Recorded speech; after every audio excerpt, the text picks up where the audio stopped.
Hi, my name's Justin Shelfont. I'm the founder here at PatchMyPC. We develop a third-party patch management solution. We develop a third-party patch management solution that integrates into Microsoft Configuration Manager. Prior to my current role, I was also a premier field engineer at Microsoft supporting Config Manager. In this video, we're actually going to be taking a look at the migration feature where you can migrate one Config Manager site to another. So this specific topic was actually requested a couple times via YouTube. Here's an example of a comment, hey, what would it look like to do a migration?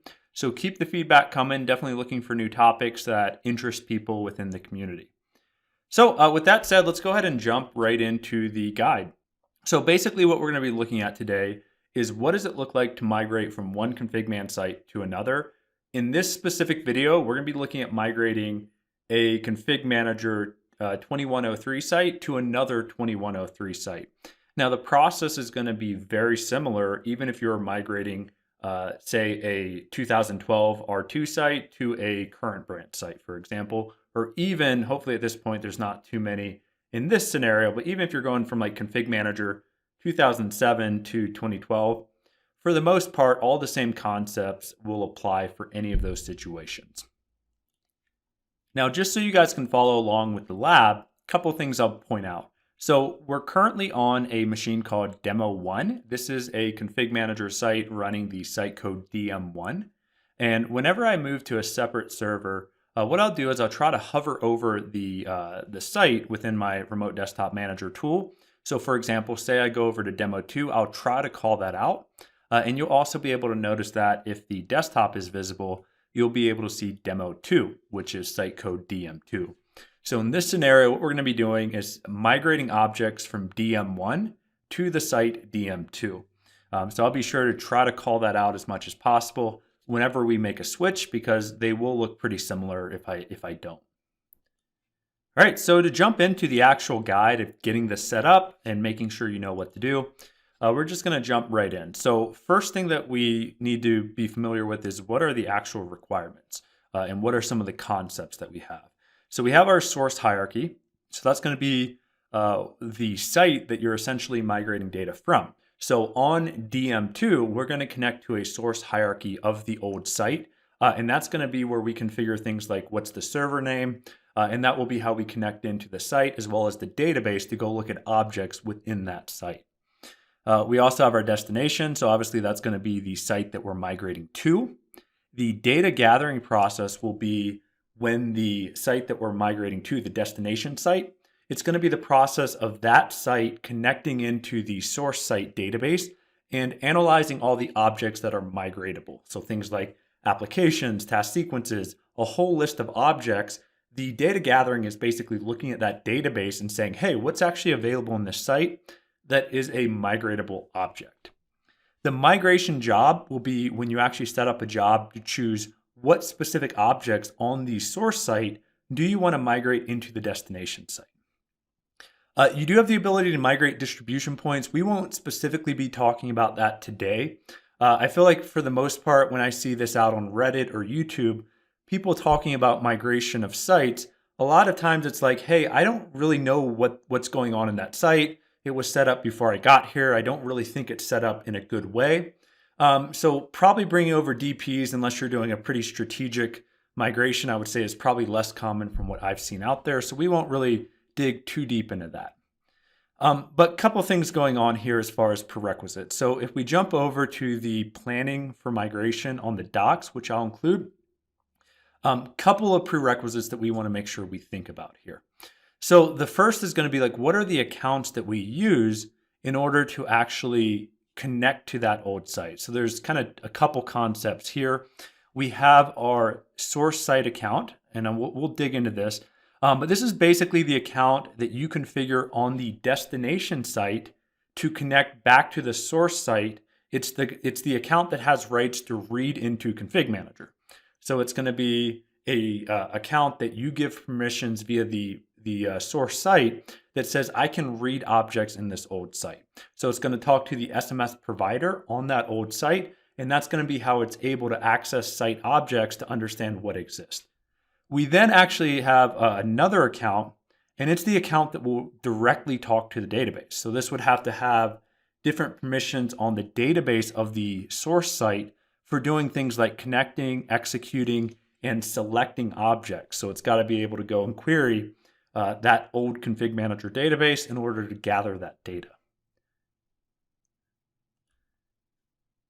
All right, so as far as like prerequisites and kind of understanding the basics, I'll include this link, but there's a couple of things like WMI, ports that need to be opened between the old and the new site. But for the most part, you probably won't have to do a ton of prerequisite work, except making sure these accounts are in place.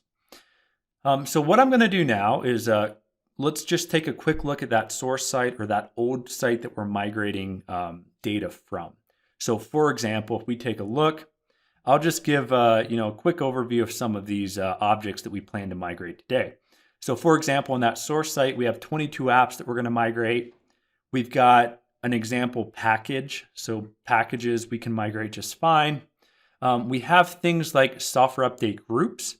So we've got a couple groups created. We've got a deployment package created. We also have an ADR created. So these would be things that you could migrate on the software update side. The actual software updates themselves are not migratable objects because basically what would happen in the new site, when you either configure your site to sync from Microsoft updates, or even if you're using things like third-party updates, you would want to make sure all the updates are synced or published in the case of third-party updates on that new site before you start migrating the other objects that depend on the update being there. So things like your update groups, your deployment packages, you would make sure that the destination site already has all that data synced, and then you would just migrate the objects that would take you a lot of time to recreate for things like your software update groups or your ADRs or your deployments. We've also got some things over here in operating systems. So we've got things like some drivers in the old site, driver packages. We have some images. These will all be things that we look at migrating in things like task sequences as well. So we'll take a look at what all that looks like. And then lastly, we have some client settings. Here's an example custom client setting that we'll actually go and migrate. So that's kind of what the source site looks like. It's not anything super crazy. We're not going to migrate every object type in this demonstration, but this should give you a good idea of what we can migrate, for example. Now, if we look back at the docs, they do have a pretty good guide that covers what can you actually migrate. So for example, if we're in ConfigMgr 2007, we would be able to migrate advertisements, which would be the equivalent of deployments in ConfigMgr 2012 or newer. But a lot of different things here. So things like configuration items, collections, software update, distribution packages, metering rules. So there's a lot of different object types that you're able to migrate. And this document is actually pretty detailed. So you'll be able to understand, hey, would it make sense? Do these objects, would I not want to recreate those in a new site? So you can get a good idea of all the objects that you can migrate. One additional one that I don't think I mentioned, we also have some boundaries and boundary groups that we'll be looking at migrating today on that old site as well. All right, so what we're going to do next is we're currently on DM1, which is the source site. I'm going to jump over to DM2, which will be the other ConfigMan site that I have set up. So if we come in here and look at this, for example, we can see that we don't have any applications created. We don't have any software update groups. Basically like a brand new fresh install is what we have going on over here. So what I'm going to do first is we're actually come over to our source hierarchy under the administration and migration tab in the console. And then what we're going to do is go ahead and configure the source hierarchy. What I'm actually going to do first is I'm actually not going to give the correct permissions to the account that we're using. And I'll show you what it looks like when we get access denied, both on the connection account for the provider as well as the database. So what we would do here, we would say, hey, we want to migrate, what is the old server? So in our case, that DM1 site code is running, the SMS provider on that is demo1.contoso.local. So that's going to be the computer that's running that other ConfigMan site. Now we do have a couple of options here for the source site. So that's going to be what connects to the provider and then the database. So we can choose what accounts that we want to use for that. Now in this specific example, I'm going to actually use the computer account of the destination site. So in my case, it would be a server named demo2, and I'm going to say I want to use that computer account. Now, depending on your environment, if you have like a service account that you can use, certainly no reason why you couldn't use a domain account for this. And depending on your environment, especially for the database account, maybe that would make more sense if you're not able to grant computer, the computer account of the site server rights. In some cases, that can be a security concern. But just to keep things simple for this, I'm going to use the computer account. And what I'm going to do is say I want to use that same account to connect to the database as well. So we'll go ahead and choose OK. And what's going to happen first is it's going to go ahead and try to connect from demo2, the DM2 site, and it's going to try to go collect data from DM1. And what we're going to see is, hey, we couldn't gather that. So if I go ahead and look at my site server log files in the installation directory, let me see if I can pull that up here on the desktop. And there's a log called migmctrl.log. What this is going to do is it's going to actually show you the process of the destination site trying to connect back to the provider on the source site as well as the database. So the first thing that we can see going wrong here is it does not have rights to connect in to the provider via WMI. So basically what we didn't do here is we missed the prerequisite of actually adding the account into the previous site. So what I'm going to do here is I'm jumping back to demo1 or DM1 site, and I'm going to go ahead and add that computer account into ConfigMgr. Now, if I pull up the docs again, I'm going to bring up a specific article, and this is going to be where it talks about the permissions needed in order to connect to that site.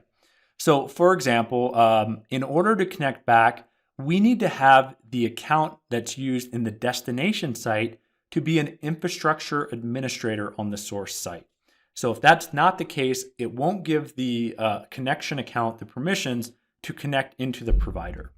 So if I go ahead and look back at my demo1 site, all that would look like is if I come back under security, administrative users, and basically what I need to do in order for the gathering to happen and it to query the site, we need to add that computer account. Now, if you're using a domain service account, you would just ensure to use the whatever account that you use. In this case, since I'm using the computer account, I want to come in and add computers. And then all I would do here is search for demo2, which would be that destination site's computer account that's going to connect into the site. So at that point, I'm going to go ahead and select it and then give it the infrastructure administrator role. Now, this will give it enough permissions to go and query the site and query objects. But if you actually run a migration job, there's some additional permissions that need to be applied, which we'll look at later on. So I'm going to go ahead and give it the infrastructure admin, and I'm going to say it can view all scopes within this site. So we'll go ahead and do OK. And at this point, we now have rights for the SMS provider connection account. So if I come back in here, we can see this one specifically said it was unable to connect to WMI. Now that we've defined that permission within the source site, we should be able to connect into the site. So what I can do is I can click Gather Data Now. And if we look at the log, what we're going to notice now is that it's not going to have the correct permissions to connect into SQL Server is going to be where we fell this time. So for example, if I look at the pop-up, I can see at this point, it was able to connect to WMI because we gave it, but it could not connect directly to SQL to execute queries. So if I look at that migmctrl, we can see similar data here where it can say, hey, we were unable to connect into a SQL Server on demo1 using the computer account defined. So what we would do next is if we jump back into demo1, I'm going to go ahead and open up SQL Management Studio. So from here, I'm going to go ahead and go under Security and then Logins. Now looking back at Microsoft Docs, for that database account, we need to ensure that it has connect, execute, and select permissions on the ConfigMgr database within the SQL database that we're using. So what this would look like, and it's actually not super obvious how you would add a computer account into a login because it's not a default option. So for example, I'm going to click on Add a New Login. So this is going to give permissions into this SQL instance. And if I click on Search, what you may actually notice is there's not actually an option for computers. So by default, at least in the wizard for SQL Management Studio, they don't actually give you the ability to select a computer account. So if you're using a domain account for like a service account for that connection account, that should be pretty easy. You could come in here and search. But for example, if I search for demo 2, there's no option to actually select a computer account directly. It will say it couldn't find it. So if you do happen to use the computer account for a migration, what you would have to do is do the domain name. There we go. So you'd have to do domain name / and then the computer name followed by a $, which will let it know it's a computer account. So that should be okay, and that should be how you can add a computer account directly. Now for the actual permissions, we don't want to give it anything like sysadmin. That would be way more permissions than needed. So what we can do, we can actually go under the user mappings and we can choose the specific databases that we want to grant that computer account to for that destination hierarchy to connect back to this source. So in our case, looking back at the docs, what we need to give here is just the DB writer and then the DB reader. So that should be enough permissions to come in here and collect data. So if I go ahead and unzoom on that, I think I actually clicked on exit. So let me just repeat that step. So Contoso / demo $2. Go ahead, user mappings. We're going to give it access to the database, and then writer and reader, and then OK. And then you should see it was able to add that computer account directly. So at this point, as long as you have the ports open for WMI and you have the SQL port open, which would be for 1433, the destination site should be able to start collecting data at this point. So what I'm going to do is I'm going to jump back over to demo 2, and we're going to try to go ahead and gather data again. So if I go back to my site, and let's choose on gather data now. So if we look back in the migmctrl.log, we'll see this kick in a second. And at this point, hopefully we should have the rights to both connect to the site using WMI, as well as connect to the database to go and query all the objects directly against that source database. So if we come back, we can see, we didn't get any errors that time. So if I come back to my console, we can see that it successfully gathered data. So that means it was able to query the site as well as the database to understand what objects are in that source site DM1. So at this point, now that we've got a successful gather, we would have the ability where we could actually start some migration jobs. So if we look over at migration jobs, this is where we can actually choose what we want to bring over. So just running the gather doesn't actually do anything other than querying the objects to let you know, hey, what's actually available in that source site that we could potentially bring over. So no harm in doing that. But then the migration job, this is where you actually have to choose, hey, what makes sense for me in my scenario for me to actually migrate from the old site to the new site that would save me time that I wouldn't want to have to recreate. All right, so what I'm going to do is go ahead and create a migration job.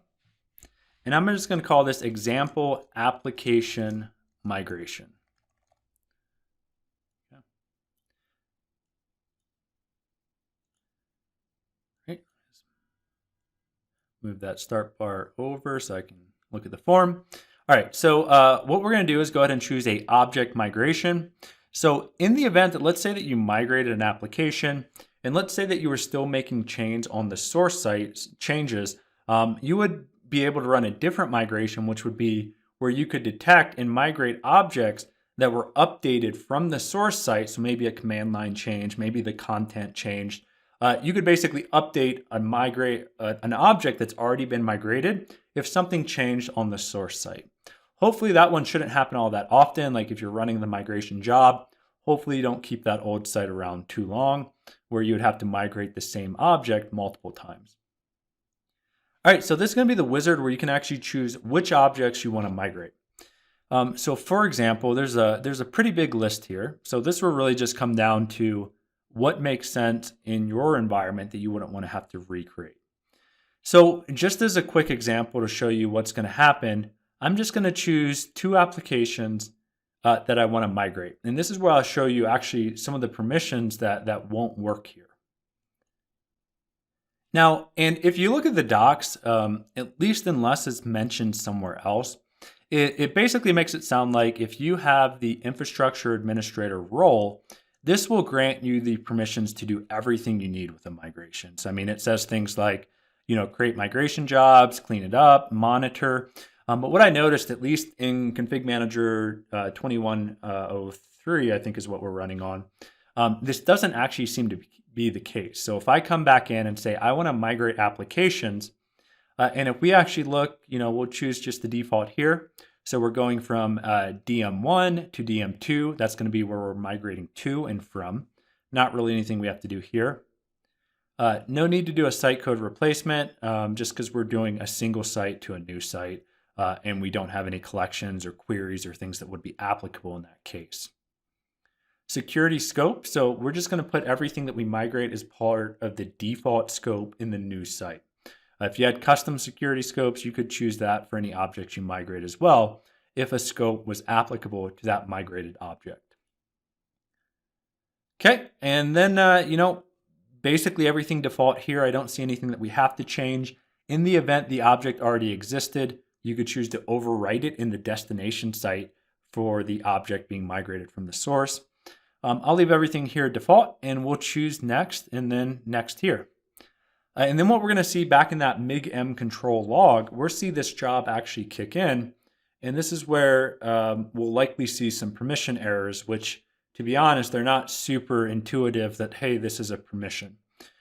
Basically, what it says is we were unable to find a object for that application.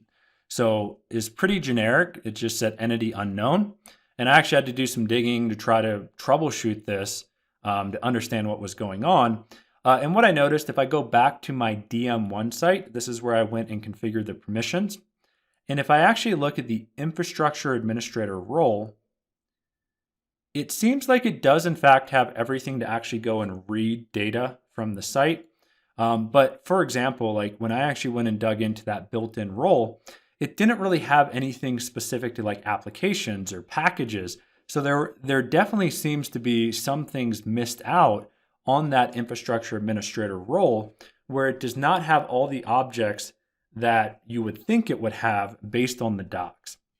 So in order to actually get this to work, for example, a couple of options. So if I look back into demo 1, there's a few ways that you could do this. So if you knew, for example, you only wanted to migrate, say, applications, you would have the ability to come in here and do application administrator, and that should give you the permissions. But just because it's missing multiple things, like, for example, packages, in my specific scenario, I'm just going to say I'm going to give that account full administrator. And then once I'm done, I'd probably go remove that. Now, depending on how strict security is in your environment, you may want to really dig into, hey, what do I want to migrate? Just software updates? Maybe I only give it just the software update admin, or maybe just the application administrator, so they can only see those objects. Is just a way to delegate only the specific control that you need. But just since this is a lab, what I'm going to do is I'm going to say, I'm going to grant demo2 computer account full permissions to all objects and everything I have within ConfigMan. So I'm going to go ahead and choose OK. And if we come back in here, we can see, it failed to migrate those two. So if I come back and look at my console, we can see that it failed. Now, if I go ahead and choose to start again, what we'll notice is now that we have the full administrator role, it has all the correct permissions to actually go and do that migration. So we'll see this kick in just a minute.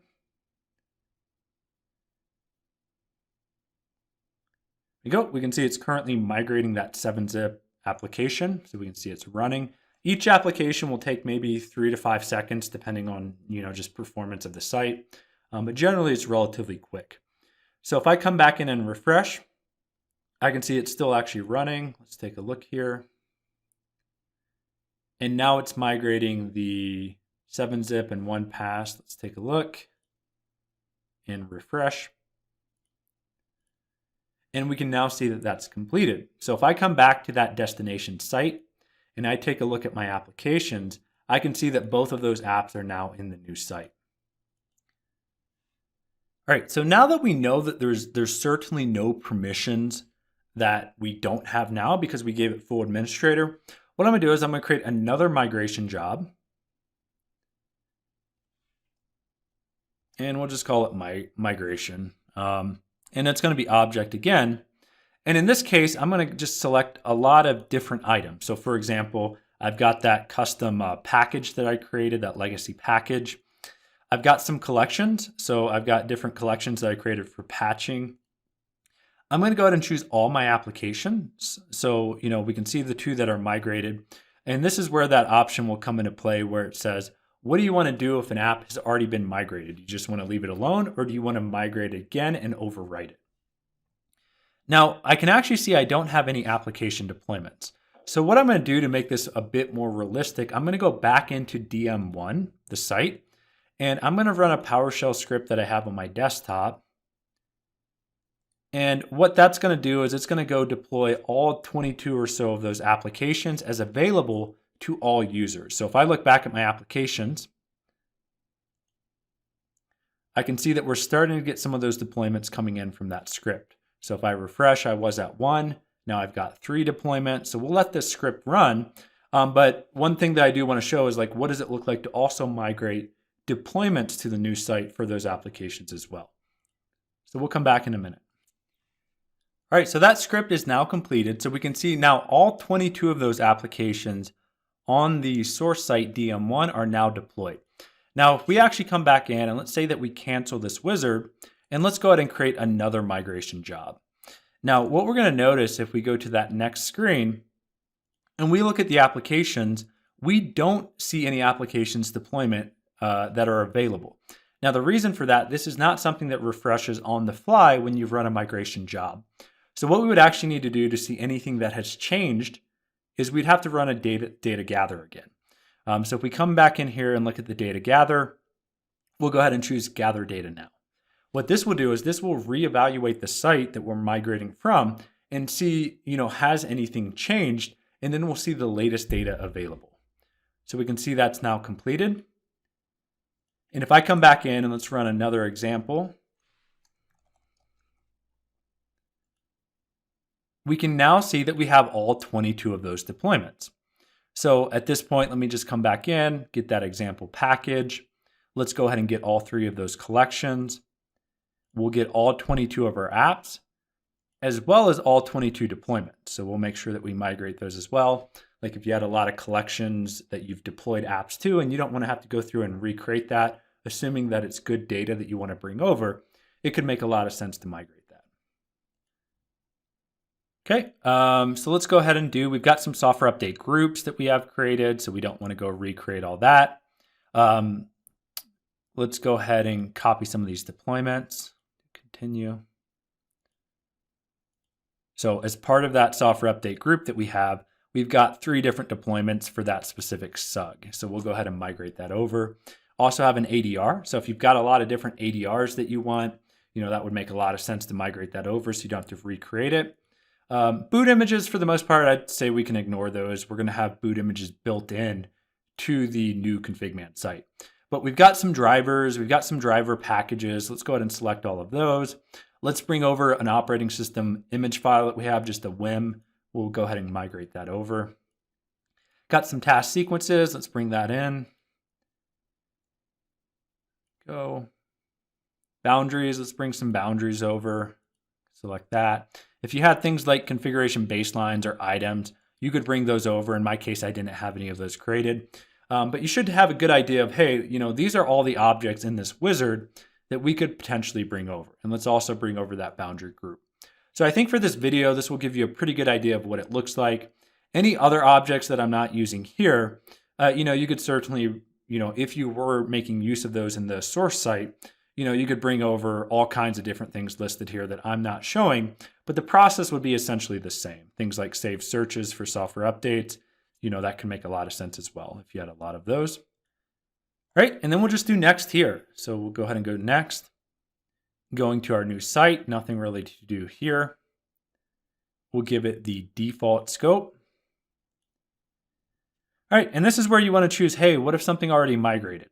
So where this would make sense is, if something migrated in the old site or if something changed and you gathered data and you detected that change, would you want to just migrate that object again? In my case, I'm not going to worry about that because those 2 applications that are already migrated, nothing actually changed for those. So I'll go ahead and choose next here and then next here. that's going to kick off this new job. And we should see a lot of actions kicking in here in the migmctrl.log. We've got like 20 new apps. We've got the software update groups, drivers, a lot of different things going on. So once this actually kicks in, what I'll do is probably pause the video until this is done migrating. There we go. So we can see it's bringing over some collections right now, those 3 collections. It's now bringing over a boot image because we did migrate a task sequence that had a dependency of a boot image. So we'll see a lot of these things happening, and I'll go ahead and pause it, and we'll kind of keep track of how long this took for those objects. All right, so that migration job is now completed. It probably took about 10 minutes or so, maybe a little bit less, for all those objects.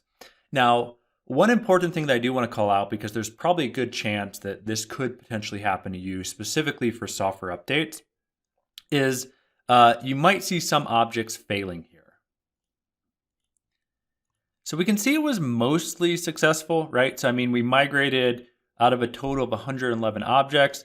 102 were just fine, but we did have some objects that failed, right? So we can see 7 of them failed, and then here's the 2 that were skipped because they were applications. Now, digging into this, if we look back at the migmctrl.log, we'll see that most of these are related to software updates. So for example, we can see one of the deployment packages. So if we look back at DM1, so we're looking back at the source site, and we look at the deployment package that failed, we can see it's this patch my PC updates one, for example. Now, if we look back into demo 2, at least in the log, we can see, hey, this was unable to migrate successfully. So if I look back over here, let's take a look. And we actually had this one kind of pre-created as well. So we can see it wasn't able to migrate in that specific scenario. Probably the biggest cause of this, if we look back in the log, we can see, hey, this one didn't work. But if we look back through here, we can also look at this specific software update group as well. And this also was unable to migrate successfully. So if I look over here, we can see that software update group that we tried to migrate. We can see that there is a software update group or specific software update in the source site. So if we come back in and look over here, we had a specific update ID in the source site that did not exist in the DM2 site or the destination. So for example, if I come in here and look at this update GUID, and if we look back over here, we're back on DM1 now. So if I look at my all software updates and I actually look at the unique ID, let's take a quick look, unique ID, add that column. And then if I add that in here, we should find that update in the source site because it did exist. And this will probably be more common with third-party updates if you don't have the same update already published in the destination site. Because assuming that you choose the same products for Microsoft updates from the old site to the new site, they should just automatically sync down from Windows Updates or WSUS, right, when it syncs with the Windows Update catalog. You should have all the same updates that exist, assuming that in that destination site, you've already performed a synchronization of updates. But with third-party updates, we can see that we have most of the updates, so Slack is the only one that gave us that error. So if I look back in my destination site, I can see that I enabled the majority of third-party updates. So we have 6 or 7 updates or so. I enabled everything but Slack. So in this specific example, if you did want to migrate that SUG, you would have to ensure that all the same third-party updates or Microsoft updates in that case existed in both sites. So just as a quick example, what I'm going to do is go ahead and enable Slack within our Patch My PC publisher, right? So this would be a third-party update tool from our company, actually. So I'm going to go ahead and enable that. And what we'll see is it should go ahead and publish that update into WSUS and then sync ConfigMgr. So this will probably take about 1 minute or so. So we'll pause it and come back. All right, so that update was just synchronized, and we can see that our tool automatically kicked off a synchronization for our software update point. So what we should see is that sync should kick in, and now we have the Slack update there's the Slack update. So if I were to come back into all software updates in my destination site and click refresh, we should go from 8 updates to 9 updates, and here's that Slack update. So if we were to come back in, let's go ahead and go back to our migration now. And this would apply, like I mentioned, from Microsoft updates too. So for example, if you try to, let's say, migrate a software update group that maybe had Windows 7 updates, and let's say in your new destination site, you didn't enable the Windows 7 classification, your software update point to sync, any update that was in a group for Windows 7 would fail to migrate. So what I'm gonna do, let's just go ahead and right click, and we're gonna start this again. Let's just see if that software update group specifically, let's take a look and see if that one migrates for us now that that update is now synchronizing in. So if I look back at the migmctrl.log, we'll take a look and kind of see what we have going on here.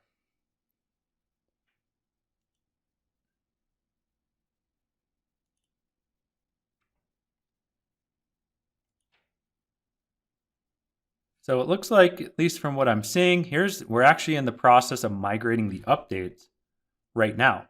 So we can see each of those software update groups that it's detecting is now getting migrated and added into a new software update group for that migration. So if I come back in, it looks like it's now complete. We were previously at 7 objects that failed. Let's take a look now. Now we're only at 1. So if I come back in, let's take a look.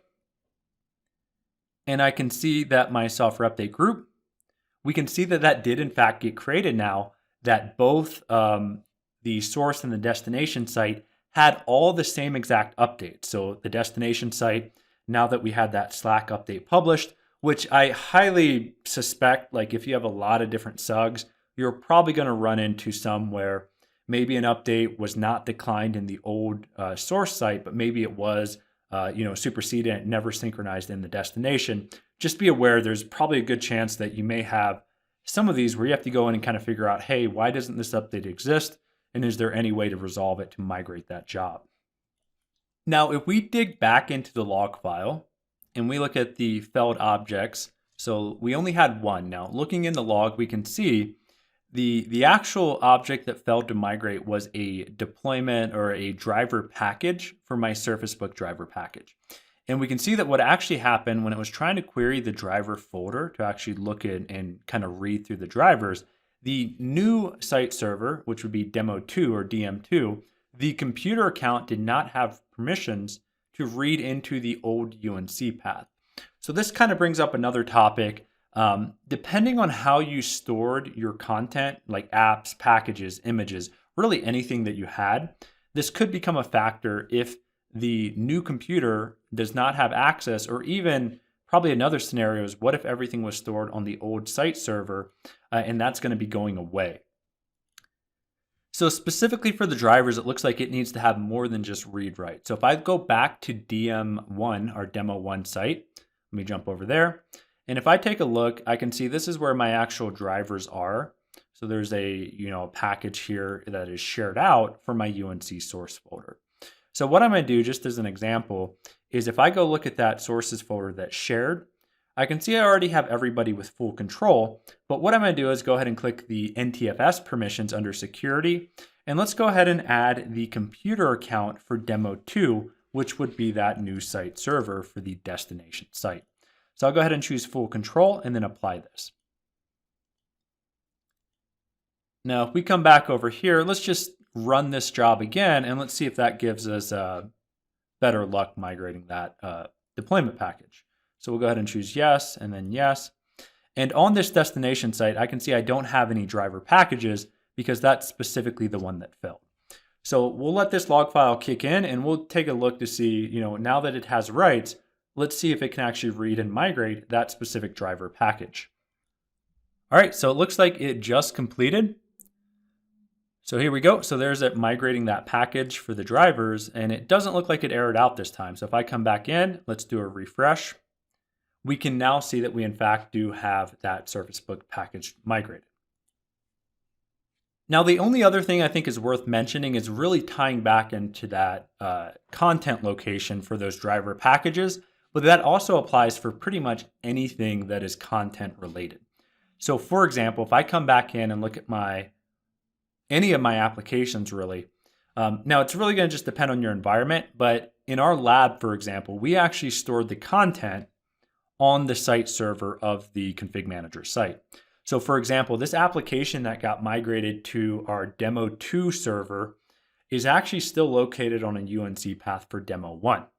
So if you weren't already using like a DFS share or some type of UNC path that really wasn't tied into the server that you're migrating from, you may have to do some cleanup here.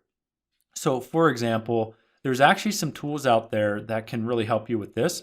So I'll include this link in the description. I probably won't go through and actually dig into this today, but there's a tool, for example, from the MS Endpoint Manager group where you can go and bulk edit a application source file from one location to another. So let's say that, for example, you migrated everything from demo 1, and now let's say that you went and you copied all the content to a new folder on demo 2, but the actual source content in the deployment type will not be updated. So there's a tool where you can basically find and replace the content location paths of all your applications. Now this would only, really come into play in the event that you migrated something that is going away, right? So you used a UNC path of maybe the old server and that's going to go away. You would want to keep that in mind where, you would want to make sure you copy that content to a different location. And then you could use like a bulk update tool like the one that I'll link below, where you can make sure that it's going to be available for the new site. So just something to keep in mind. I know that it's pretty common for me to see customers where they store all their content locations on the actual site server. And in that case, if it was the old source one, that content's going to eventually go away. So you'd want to make sure that you update all the application paths as well as driver packages, really update deployment packages, anything that has content, you'd want to make sure you have a plan for that. That pretty much covers everything I think I wanted to hit in this video. The only other thing is, like, if you're totally done and you know that you don't want to migrate anything else, over in that migration source hierarchy, we do have the option where we can stop gathering data, and then you can clean up all your migration data. Once you've migrated everything over, you could delete this source site and then just get rid of that if you wanted to. But that pretty much covers it all. I hope this video was helpful. If you have any questions, please feel free to leave a comment, and thank you for watching.